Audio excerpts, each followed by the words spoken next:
Pagi ini saya akan menceritakan kisah indah buah dari keikhlasan. Al-Khodi Abu Bakar Muhammad bin Abdul Baqi bin Muhammad Al-Basar Al-Ansari. Dulu, Al-Khodi Abu Bakar pernah berada di Mekah. Suatu hari, dia merasakan lapar yang sangat. Dia tidak mendapatkan sesuatu yang dapat menghilangkan rasa laparnya.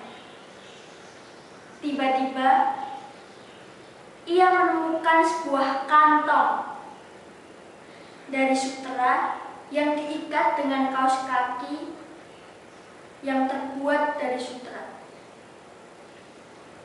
Ketika Al-Khodi Abu Bakar membuka kantong tersebut, ia menemukan sebuah kalung permata yang tidak pernah ia lihat sebelumnya.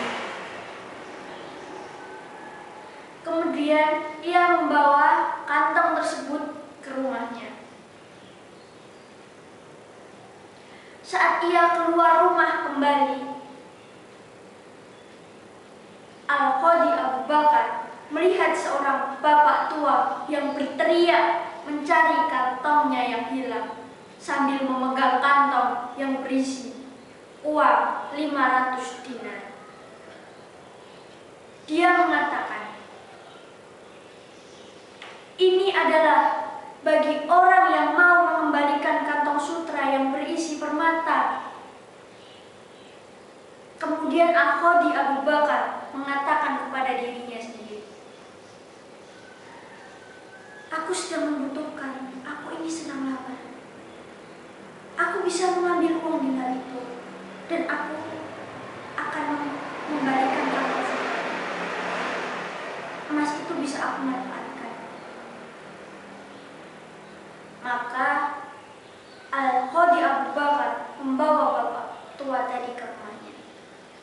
Setibanya di rumah Al-Khodi Abu Bakar, Al-Khodi Abu Bakar meminta bapak tua tadi menjelaskan ciri-ciri kantong yang hilang untuk meyakinkannya apakah benar kantong itu milik bapak tua itu. Kemudian bapak tua itu menyebutkan ciri-ciri dari kantong sutranya yang hilang. Ciri-ciri kantong sutra, ciri-ciri kaos kaki yang mengikatnya, dan ciri-ciri permata serta jumlahnya berikut benang yang mengikatnya, ia ceritakan kepada Al-Khodi Abu Bakar. Dan ternyata ciri-ciri yang disebutkan bapak tua tadi persis seperti kantong yang Al-Khodi Abu Bakar buka. Maka segera Al-Khodi Abu Bakar mengeluarkan dan memberikan kantong itu kepada bapak tua. Kemudian bapak tua tadi memberikan uang 500 dinar kepada Al-Khodi Abu Bakar. Tapi Al-Khodi Abu Bakar tidak mau mengambilnya. Ia mengatakan kepada bapak tua tadi, "Memang seharusnya aku mengembalikan kepadamu tanpa mengambil upah untuk itu." Ternyata bapak tua tadi bersikeras, "Kau harus mau menerimanya," sambil memaksa Al-Khodi Abu Bakar terus-menerus. Tetapi Al-Khodi Abu Bakar tetap pada pendiriannya dan tidak mau menerima uang imbalan. Akhirnya bapak tua tadi meninggalkan Al-Khodi Abu Bakar. Setelah kejadian itu, beberapa waktu setelah kejadian itu, Al-Khodi Abu Bakar keluar dari kota Mekah. Dia berlayar menggunakan perahu. Di tengah laut, perahu tumpangan yang Al-Khodi Abu Bakar naiki pecah. Semua orang-orang tenggelam dengan harta yang mereka miliki. Tetapi Al-Khodi Abu Bakar selamat dengan menumpang potongan papan dari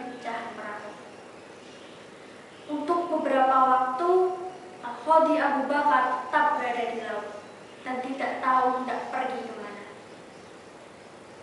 Akhirnya, setelah Al-Khodi Abu Bakar tiba di sebuah pulau yang berpenduduk, dia duduk di dalam sebuah masjid sambil membaca ayat-ayat Al-Quran.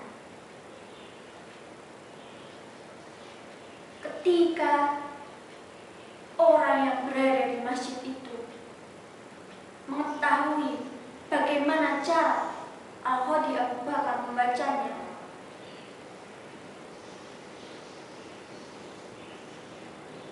dia berkata kepada Al-Khodi Abu Bakar, "Ajarkanlah Al-Quran kepadaku." Pinta seorang penduduk yang saat itu sedang berada di masjid. Kemudian Al-Khodi Abu Bakar memenuhi permintaan mereka. Mereka yang berada di dalam masjid. Kemudian dari mereka Al-Khodi Abu Bakar mendapatkan harta yang banyak. Di dalam masjid, Al-Khodi Abu Bakar menemukan beberapa lembar mushaf. Kemudian dia mengambilnya dan mulai membacanya. Lalu mereka bertanya, "Kau bisa menulis?" "Ya," jawab Al-Khodi Abu Bakar. Kemudian mereka berkata, "Kalau begitu, ajarilah kami menulis." Mereka pun datang dengan anak-anak dan para remaja mereka. Kemudian Al-Khodi Abu Bakar mengajarkan mereka tulis-menulis.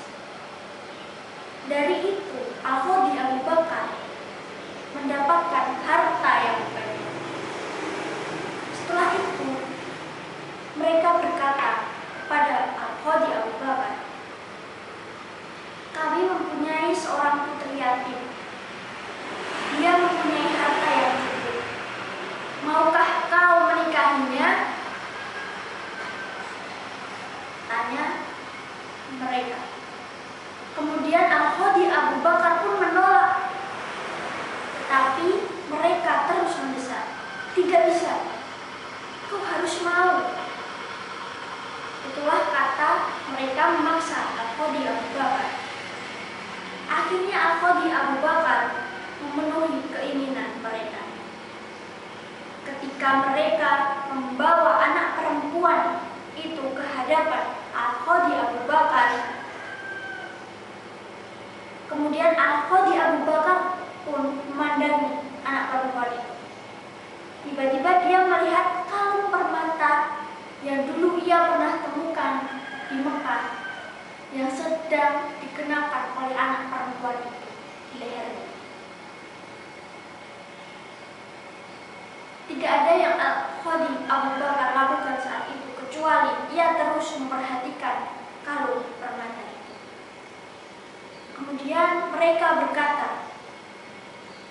"Sungguh kau telah menghancurkan hati perempuan yatim ini. Kau hanya memperhatikan kalung itu dan tidak memperhatikan orangnya." Kemudian Al-Khodi Abu Bakar menceritakan kepada mereka kisahnya dengan kalung tersebut. Setelah mereka tahu, mereka meneriakkan takbir dan tahlil hingga terdengar oleh penduduk setempat. "Ada apa dengan kalian?" tanya Al-Khodi Abu Bakar. Mereka menjawab, "Tahukah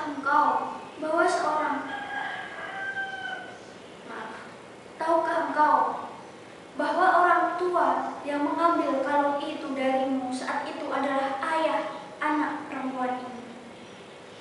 Dia pernah mengatakan, 'Aku tidak pernah mendapatkan seorang muslim di dunia ini sebaik orang yang telah mengembalikan kalung ini padaku.'